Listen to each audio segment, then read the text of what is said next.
بسم الله الرحمن الرحیم. سلامونه ملګرو. په دې ویډیو کې موږ په اره باندې خبرو وکړه. په دې ویډیو کې موږ د اره په ټایپ باندې خبره کوو. اره څه ته وایي؟ اره is the collection of variable with the same data type. د وریبلونو مجموعه ته اره ویل شي، خو شرط دا دی چې with the same data type، چې data type به باید څه وي؟ data type به باید same وي. نو د اره ټایپ ترازو دی or two type of array. سنگل ډایمنشنل اره، ملټي ډایمنشنل اره. په دې ویډیو کې موږ په سنگل ډایمنشنل اره باندې خبره کوو. سنگل ډایمنشنل اره ته چې دی ون ډایمنشنل اره هم ویل کی. ون ډایمنشنل اره هغه اره ته ویل شي چې داغه انډیکس وي، انډیکس یو وي، ون انډیکس ولري. ون ډایمنشنل اره چې دا د لیست په شکل باندې وي. داسې اول تاسو ته د سنټیکس وخمداري د اره سنټیکس داسې دی چې ډیټا ټایپ لیکل کیږي، د اره نوم لیکل کیږي، بیا دا قوسونه، بیا نیو کیورډ، ډیټا ټایپ، بیا لینث یا سایز لیکل کیږي. لینث یا سایز یو خبره ده. لینث ته ویل شي لینث از نمبر اف الیمنٹ. د عناصرو تعداد د اره د عناصرو تعداد ته لینث ویل شي. سیده چې په تیر ویډیو کې موږ په دې باندې خبره کړې و. یا موږ داسې هم دي ته چې د indirect پیل کول ویل شي. ډایرکټ پیل کول او دته ډایرکټ پیل کول سنټیکس. indirect او ډایرکټ. ډایرکټ د څه چې ډیټا ټایپ لیکل کیږي، اره نیم لیکل کیږي، دا قوسونه، او په دې کې بیا تاسو ویلیوز ولیکئ. دې ته ویل شي ډایرکټ پیل کول. دا سنټیکس موږ داسې هم لیکلی شو، په دې طریقې سره هم موږ لیکلی شو چې زه داسې ولیکم. فرض که زه راځم دلته کې سپیس ورکوم، صحیح ده؟ نو داسې هم صحیح ده. یا زه راځم دغه قوس چې زه دلته اخلم، د ډیټا ټایپ له نوم سره مې واخیسته، یا زه نه د ډیټا ټایپ له نوم سره اخلم نه د ارې سره، د دواړو په منځ کې مې واخیست، هیڅ مشکل نشته. یا زه په دې طریقې سره لیکم چې دا قوس زه راخلم د ارې له نوم سره یې خوا کې لیکم، نو داسې هم صحیح ده، مشکل نشته. نو په دې سره هم کولی شئ، داسې هم تاسو کولی شئ، داسې هم کولی شئ، نو پرابلم. خو به هر حال راځم نیټبینز آی ټي ته یو اگزامپل باندې کار کوم. آی ټي نه سټرینګ به واخلم. تیر ویډیو کې هم موږ په آی ټي کار وکړو، دې ویډیو کې سټرینګ ورته وایم. سټرینګ فرض کا زه ورته وایم چې پرسن اگزامپل څنګه واخلم. فرض که زه ډایرکټ پیل کول کوم، صحیح ده، ورته وایم علي، دلته ورته وایم سراج، دلته ورته وایم نوري، صحیح ده، یو نوم بل هیدر، صحیح ده، سیمی کولون. اوس دا ټول سنټیکس درته ښیم چې مشکل خو نشته که نه، کار کوي که نه کوي. ګوره زه دا کاپي کوم، کنټرول سی، کنټرول وي، کنټرول وي، کنټرول وي. ایرر ځکه دی ملګرو چې دلته کې د ارې نوم چې دی هغه څه دی؟ سیم دی. نو زه دا ورته بدلوم 5 6. مشکل اوس نشته. ګورئ زه کولی شم چې نه دغه ډیټا ټایپ نه دغه چې دی نه د ډیټا ټایپ سره وي دا قوس، او نه هم د ارې سره وي د شکل سره، داسې هم صحیح دی. یا دا د ډیټا ټایپ سره لیکلی شوی وي، داسې هم صحیح دی. نه د ډیټا ټایپ سره نه د ارې سره، داسې هم صحیح دی.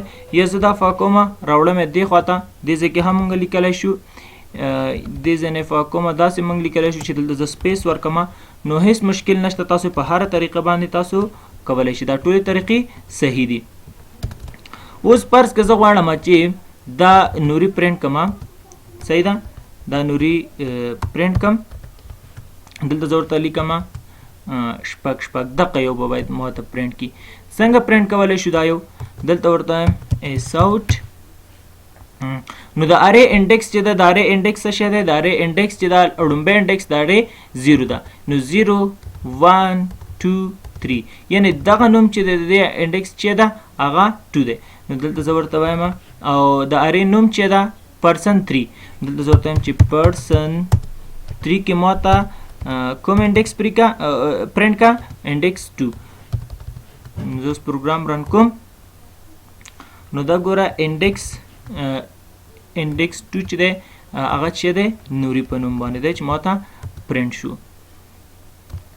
اوس ملګرو د مونږ ویلې چې د ارې اولینی انډیکس چې دی د ارې اولینی انډیکس 0 دی. اخیری انډیکس څه دی؟ اخیری انډیکس د لینث نه یو کم کول. یا لینث څنګه پیدا کولی شو؟ لینث مونږ په دې طریقې سره پیدا دلته خو مونږ کولی شو وشمارو لږ دی 1 2 3 نو 4 د ارې لینث چې دی هغه 4 دی. کله زیات وي چې مونږ شمارلی نه شو یا زمونږ سره وخت نه وي، فرض که زه دا نه دی فرض که زه دا کافي کومه کنټرول سی دلته راځم کاما ما فیسټ که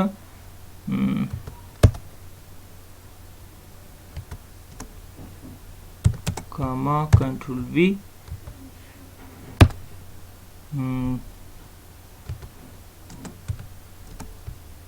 کنټرول وی ګورئ دا څو نومونه شول؟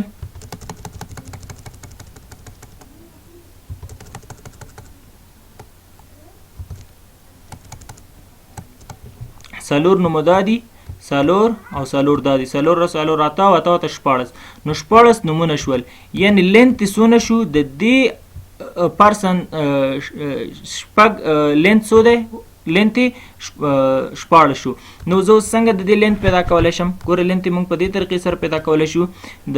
دلته به تاسو د ارې نوم ورته ولیکئ پرسن، او دلته کې به تاسو ورته چې پرسن کوم یو دی؟ پرسن 6 دا یو مې پکار دی، صحیح ده. او دلته به ورته چې ډاټ لینث، نو کله چې تاسو ولیکئ ډاټ نو په خپل دا د ارې به لینث به په خپل راشي، تاسو انټر پریس کړئ په خپله به ولیکلی شي. اوس به تاسو پروګرام رن کړئ. کله چې تاسو پروګرام رن کړئ نو تاسو ته به 14 په سکرین باندې شو شي. دا وګورئ د ارې لینث څو دی؟ 14 دی. یعنی په دې طریقې سره موږ کولی شو چې د ارې لینث پیدا کړو. نو د یو ارې اخیری انډیکس څه شی دی؟ د لینث نه یو کم. نو دا لینث اخیری د دې لینث څونه دی؟ 14 دی. نو چې کله لینث 14 شو نو 14 نه یو منفي کړه، چې یو ته نه منفي کړي څو کې 15 نو اخیری انډیکس چې دی هغه 15 دی. فرض که زه دا یو پرنټ کول غواړم، ګورئ ما ورسره خوا کې اته اته ولیکه، دلته ورته وایم اس اوټ پرسن دلته ورته پرسن 6 او دلته ورته کم یو دی پکار دی 15. زه پروګرام رن کوم چې ما ته هیدر راکوي که نه، دا ګورئ هیدر 888 ما ته راکو دا یو نوم. نو ملګرو څنګه کولی شو چې دا مثلا که زه دا نوم پرنټ کوم، مثلا که زه یو پرنټ کوم، اوس زه یو پرنټ کوم، زه به دلته ورته وایم چې مثلا پرسن 6 دا ولینی مې پکار دی، صحیح ده. نو تاسو به د دې اډرس ورته ورکوئ، دا څه دی 0 دی که نه. اوس زه غواړم ټول پرنټ کړم، نو زه مجبور یم چې د ټولو داسې زه ټول ولیکم. دلته ورته وایم چې پرسن، دلته ورته وایم چې پرسن 1 تاسو ټول زه ولیکم، خو دا ټول ګرانه دی، صحیح ده. زه به 14 اس اوټ اخلم. د لوپ په طریقې سره مونږ کولی شو، ډېر ساده ده، صحیح ده. دلته ورته وایم INT x به واخلم، INT x دلته کې زه INT x چې دی 0 اخلم. ولې؟ ځکه چې د ارې انډیکس چې دی هغه 0 نه شروع کېږي، نو ځکه زه 0 اخلم. دلته ورته وایم چې x چې دی دا لیس دی، د څه شي نه لیس دی؟ د پرسن 6. ځکه دا 6 دا یو ځکه غواړم چې پرنټ کوم چې دلته کې زموږ سره لینثونه، یعنې دلته کې نومونه زموږ سره ډېر دي. څنګه دی ولیکه؟ د ارې نوم دی ولیکه، بیا به تاسو ډاټ ولیکئ. څنګه چې ډاټ ولیکئ لینث په راشي تاسو به انټر پریس کړئ. هغې نه پس به تاسو ورته وایئ چې ایکس ما ته څه کا؟ پلس پلس کا، او دلته به ورته وایئ اس اوټ کا، ما ته اس اوټ کا پرسن 6. او دلته کې به تاسو د دې قوسونو کې ورته څه واخلئ؟ دې قوسونو کې به ورته د لوف وریبل ورکئ، چې د لوپ وریبل هر څه وینځو. ما سره د لوپ وریبل چې دغه ایکس دی. نو اوس به تاسو پروګرام رن کوئ. کله چې تاسو پروګرام رن کوئ نو تاسو ته به درکړلی شي هغه نومونه کوم چې په دغه ارې کې موجود وي، ارې کې چې هر څه وي.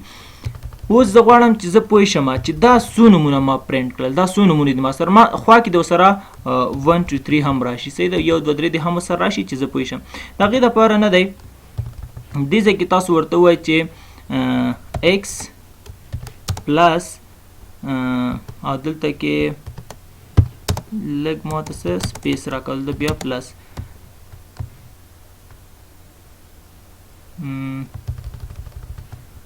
زه اوس پروګرام رن کوم.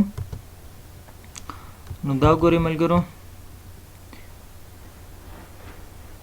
1 له 1 نه ونیسه تر 15 پورې ماته وښودل د 0 نه 15 پورې یعنې 14 نومونه دي چې دا صفر هم حسابېږي نو یو نه تر 15 دا سو یو صفر چې 14 شي